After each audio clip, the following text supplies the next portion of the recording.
photographer and visual designer based in Los Angeles. I'm super excited to be partnering with Insta360 for this new project that I've been working on over the last couple of months.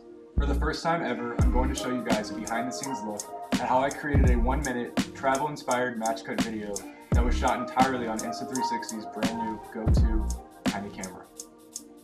The Go 2 is the world's smallest action camera that can literally mount anywhere and capture buttery smooth, high-quality video using advanced flow-state stabilization.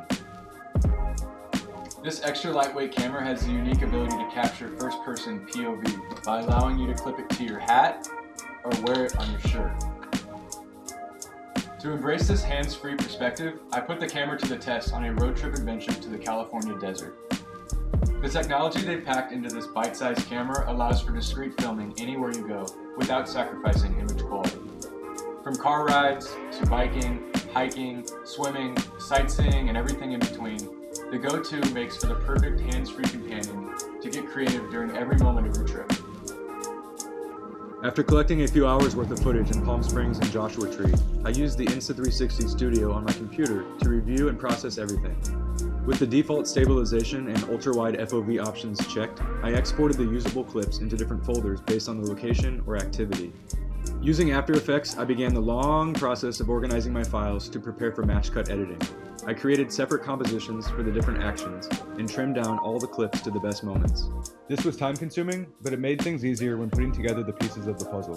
After seeing all I had captured, I was able to form my storyline with these 8 key chapters: the intro, car ride, Joshua Tree, hand swipe transition, Palm Springs pool, arm raising sequence, biking, and garden ending.